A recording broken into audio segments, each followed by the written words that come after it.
Salut Bissom, bonjour les rôlistes, je suis Sébastien et aujourd'hui, comme promis, je vais vous parler du jeu de rôle Luchadores, puisque j'en avais parlé la semaine dernière. Je vais me lancer, je vais un peu changer du format de la dernière fois, au lieu de faire un tout d'un bloc. Je vais commencer par une vidéo aujourd'hui sur l'univers, je vais faire assez vite, et j'en ferai une autre sur le système, à proprement parler, parce que j'ai pas énormément de temps pour faire tout d'un bloc cette semaine. Et peut-être, si ça intéresse des gens, si j'ai des retours ou des propos, que l'idée vous semble bonne aussi, je ferai peut-être une vidéo un peu plus en détail sur une création de perso. Peut-être à ce moment-là, même une création de perso interactive, enfin pas interactive, mais suivie, avec une capture juste une prise de notes pour faire ma fiche perso. Voilà, donc je vais commencer par. J'attrape le bouquin. Luchadores, pardon. Donc en fait, c'est une pépite, mais malheureusement, c'est une pépite qui est plus ou moins introuvable. Puisque les éditeurs qui ont fait. Les deux éditeurs qui ont fait les deux versions différentes, parce que oui, ce jeu a eu une deuxième édition, eh bien, sont tous les deux morts. Ou alors on n'exploite plus du tout le jeu. Pour la V1, celle-là, qui était sortie, je ne sais pas si ça se voit ici, si ça se voit, mais c'est pas super bien, super écrit très gros. C'était chez Pulp Fever Edition. C'était sorti en 2011. En 2014, Pulp Fever est mort.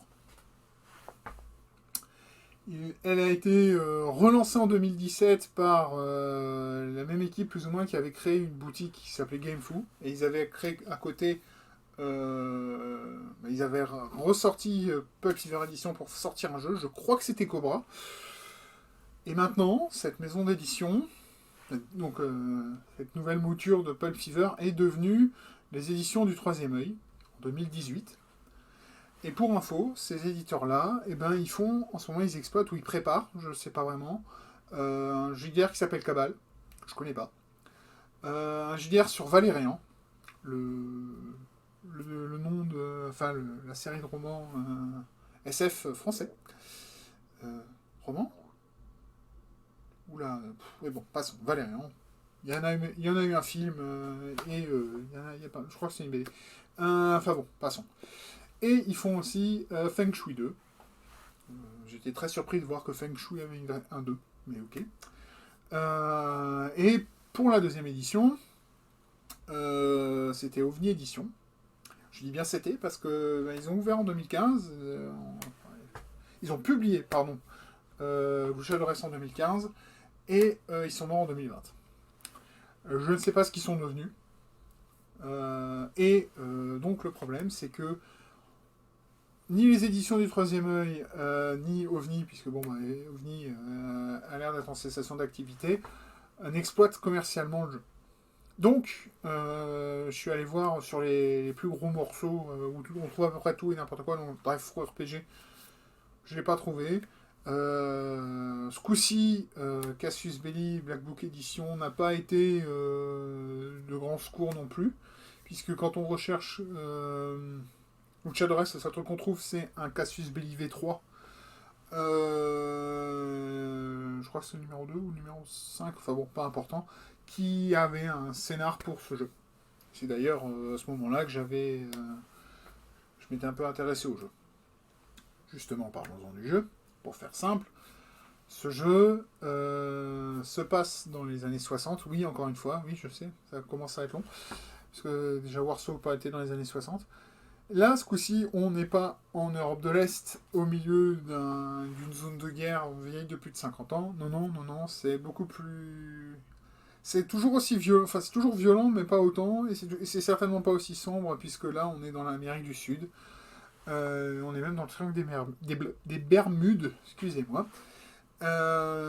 L'idée, c'est que ce jeu de rôle s'inspire de tout un courant de films qui existaient dans les années 60-70 en Amérique du Sud, qu'ils appellent la Lucha Exploitation, et qui sont donc des films qui présente des vrais catcheurs de l'époque hyper populaires. Ils se battent contre des monstres improbables, des monstres surnaturels. Alors ça peut aller au classique de la Hammer, je crois qu'il y en a un qui s'est battu une fois contre le monstre de Frankenstein. Il y en a un qui s'est battu contre Dracula. Je suis sûr qu'il y en a un qui s'est battu contre les extraterrestres. Il y en a forcément au moins un ou deux qui se sont combattus contre des démons. Enfin bon, voilà. Vous voyez le genre de choses. Et c'est vraiment ça qui est fun dans cet univers, dans ce jeu. C'est que justement, au milieu de l'archipel où se passe le gros de l'histoire, je vais juste changer de caméra pour vous montrer ça. Luchadores. Ouais. Eh bien, l'archipel en question, donc Los Murciélagos, au milieu il y a un grand tourbillon qui est plus ou moins permanent, qui est une source de monstres, de puissance, de pouvoir, qui attire des gens peu recommandables et qui est aussi le cœur, enfin pas le cœur, mais le secret, pas l'arme secrète, mais la source de pouvoir aussi, la source de test, la source de héros qui vont défendre cet archipel. L'île principale de cet univers qui se passe, c'est Puerto Dragon. Donc vous pouvez vous inspirer de Cuba dans les années 60 ou de toutes les villes côtières de l'Amérique du Sud. Je pense que ça vous fera de belles références au niveau du look sur lequel vous pouvez partir. Et donc dans cette ville, s'est organisée la défense de l'archipel dans une fédération de luchadores avec un L majuscule, à la différence du luchador ou des luchadoras L minuscules qui eux sont les sportifs. Et quelle est la différence? Eh bien la différence c'est que ces gens-là, comme vous pouvez le voir, juste là, décidément, je me fais la caméra est flip donc j'ai du mal. Comme vous pouvez le voir là, décidément. La journée était longue, excusez-moi. Comme vous pouvez le voir là, on retrouve des fois devoir se battre dans la rue face à des monstres pour défendre l'île et même le monde. Bien sûr, c'est rare que ça vaille plus loin que sur les îles autour de Los Murciélagos, puisque justement, il y a cet archipel qui est assis sur ce tourbillon qui est la source des monstres. Les luchadores que vous pouvez voir là, ce sont des guerriers mystiques qui ont tous eu d'une manière ou d'une autre eu à affronter le tourbillon, en sont sortis vivants et ont attiré l'attention d'une source de pouvoir. Je vous laisserai lire un peu plus parce qu'il y a moyen de partir sur des choses différentes de ce côté-là.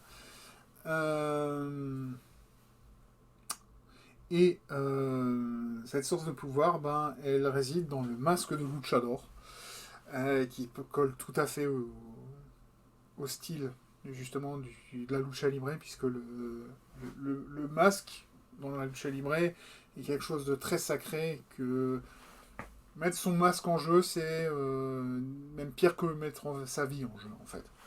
Ça a encore plus d'importance.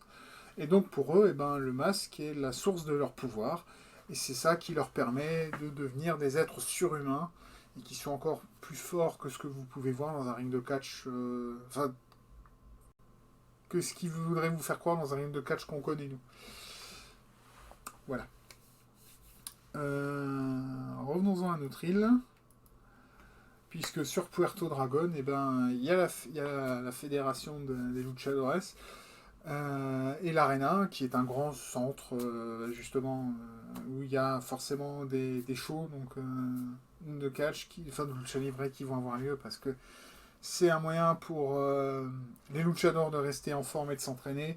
Et c'est aussi l'occasion de faire une fête avec le peuple et aussi peut-être d'entretenir un peu les comptes de l'association, enfin de la fédération et de ce qui est derrière, puisque oui, il y a quelque chose derrière. Derrière, il y a toute une organisation mondiale qui est faite là pour protéger la Terre de ce qui sort du tourbillon. Et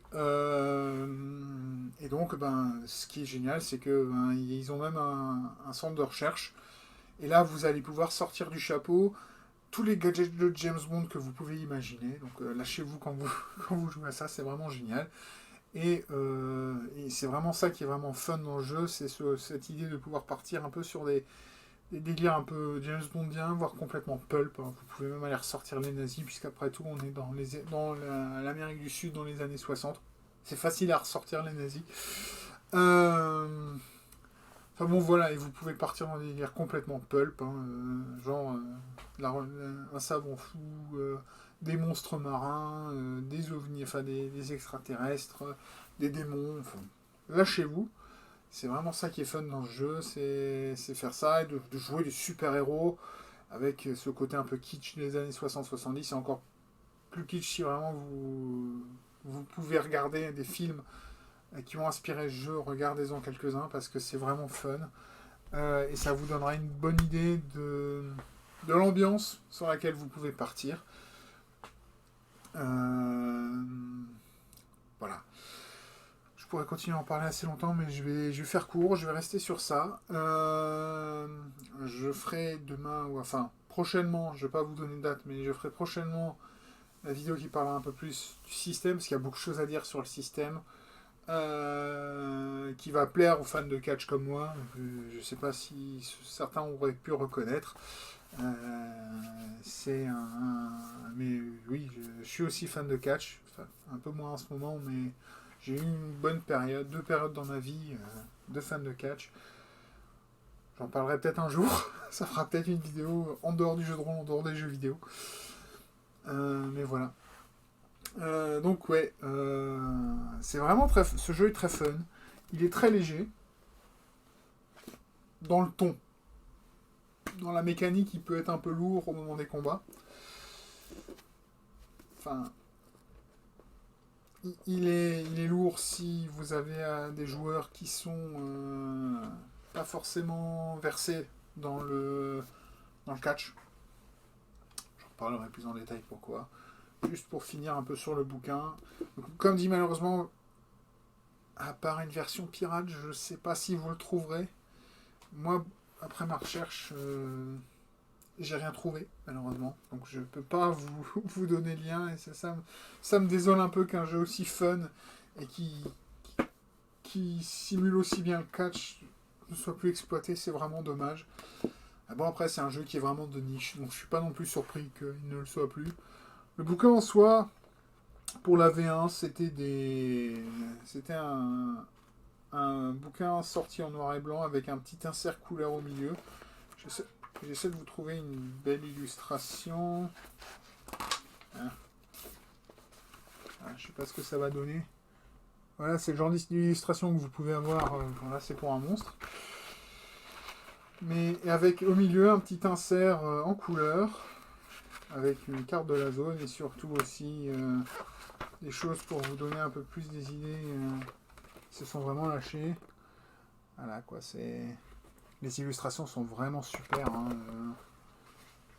C'était une petite équipe qui était là-dessus, hein, donc c'était écrit par 3 personnes. Je vais me prendre le temps de lire les. Donc c'est Julien Helbrock, pardon. Alors, Romain D'Huissier et Willy Favre. Willy Favre était aussi aux illustrations avec LTO et Julien de Jäger. Bravo les gars. Bravo les gars, franchement c'était un super bon jeu. Moi, si j'ai eu un mal de chien à trouver des joueurs pour jouer. Parce que le catch ça parle pas forcément à tout le monde. Il était vraiment fun. J'ai un peu, dans mon désespoir d'avoir pu trouver de vidéos, de liens à vous donner pour avoir une chance de jouer à ce jeu, j'ai envoyé un message par le formulaire de contact sur la bio de Romain D'Huissier sur le GROG, parce qu'il y a des formulaires de contact sur certaines biographies. Peut-être un jour j'aurai une réponse, on verra. Mais à mon avis, la réponse que j'aurai, c'est celle que j'ai vue, donc que le jeu n'a pas l'air d'être exploité, puisque ni les éditions du Troisième Œil, je ne l'ai pas vu là-bas. Je l'ai pas vu sur Drive-Thru, je l'ai pas vu chez Casus. Alors je l'ai peut-être raté ailleurs. Si vous l'avez vu vous, ou si vous connaissez une autre boutique de JDR français en PDF qui a un gros stock, enfin un gros inventaire plutôt que de stock, faites-moi signe, dites-moi-le, parce que c'est un jeu qui est vraiment fun et j'aimerais vraiment que les gens puissent continuer à y jouer. Ou alors, si le jeu n'est vraiment plus exploité, si une archive existe quelque part, celle-là je la partagerai pas, parce que si une archive de ce genre existe, je vais pas la donner parce que elle risque de se faire dégommer dans la foulée. Donc voilà, même si moi c'est qu'une petite vidéo, je vais pas laisser traîner ce genre de lien. Mais ce serait vraiment bien que on puisse avoir, comme ça, il existe quelque part sur internet des archives de jeux de rôle un peu plus indépendants, qui sont plus exploités ou qui ne sont pas du tout exploités commercialement, parce que ce serait tellement fun. Mais bon, c'est comme ça. Je ne suis pas rentré dans ce débat-là, c'est pas le sujet de cette vidéo. Le sujet de cette vidéo, c'est un jeu de rôle où on incarne des luchadors dans les années 60 et où on peut s'éclater dans un univers bien barré, un peu pulp, inspiré de la culture sud-américaine. Ou bien vous pouvez, puisque on est dans les années 60, vous pouvez même aller en France, puisque dans ces années-là, en France, la lutte était vraiment populaire. C'était vraiment quelque chose de très populaire. Dans les années 40, des années 60, je crois. Enfin bon, voilà, c'est très fun. N'hésitez pas. Par exemple, vous pouvez sortir des noms comme Lino Ventura, qui lui était un catcheur avant de devenir acteur, si je me rappelle bien. Enfin bon, voilà, ça permet aussi peut-être de partager une culture qui est encore moins populaire que la fantasy ou la science-fiction. Un peu ce côté soap opera qui est très fun, qui n'existait pas avant les années 90. Avant les années 90, c'était quelque chose de sérieux. C'était vraiment tout un art. Et même si cet art existe aujourd'hui, mais qu'il a beaucoup changé, c'est vraiment très fun. Et c'est vraiment, j'espérais vraiment que les gens puissent y jouer. Malheureusement, comme dit, je suis désolé, c'est plus un post-mortem, enfin pas un post-mortem, mais qui parle d'un jeu défunt, mais voilà. Et donc, vu que je suis presque aux 20 minutes, je vais m'arrêter là. Je vous dis, amusez-vous bien, parce qu'on est là pour ça. On est là pour ça. Toujours, hein, pensez-y, le jeu de rôle, c'est dans le titre, un jeu de rôle. Il faut s'amuser. Faut pas prendre les choses trop au sérieux non plus. Et à partir du moment où vous et vos joueurs, vous passez un bon moment et vous amusez, c'est tout ce qui compte. Et en attendant la prochaine vidéo, eh bien, je vous dis peace ball.